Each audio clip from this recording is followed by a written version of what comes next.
Hi, my name is Bailey Brown. This is my reading log for Module 1. I chose to read Come On Over to My House by Dr. Seuss.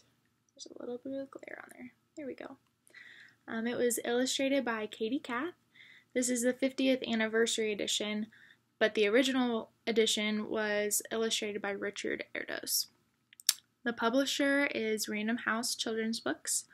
Copyright date 1966, and the genre is fiction. There are about 60 pages in this book, and I find it appropriate for ages 4 to 8. So now the good stuff. A little summary about the book. This is a book about diversity. So it takes you all over the world and teaches you about climate, culture, ethnicities, and other interests of other countries. And I think this is most appealing to young children because Dr. Seuss always uses rhyming and really bright illustrations. This is also a great book because it takes unfamiliar countries and introduces them almost like the book is taking you on an adventure.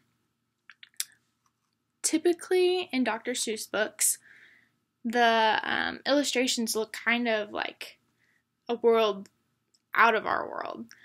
They're kind of made up and fluffy and crazy colors, but I found this book kind of interesting because it's very realistic. And I think Dr. Seuss wanted that for children. They wanted the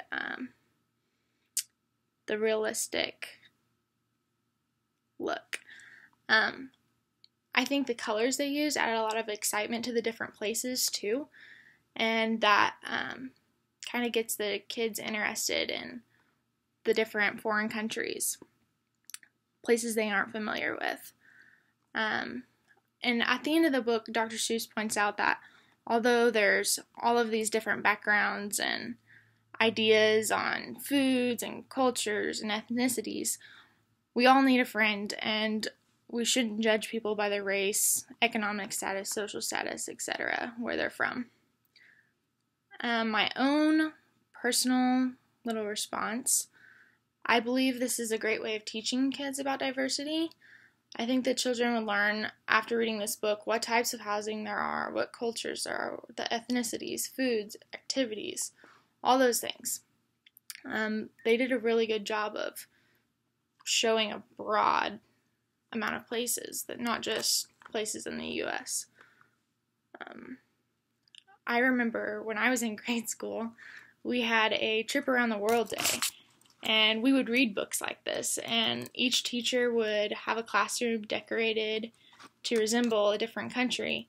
We would rotate and explore the different activities and foods that you might actually see from that country.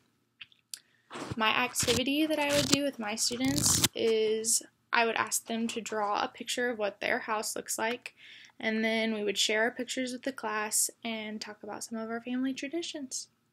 That is my week 1 reading log.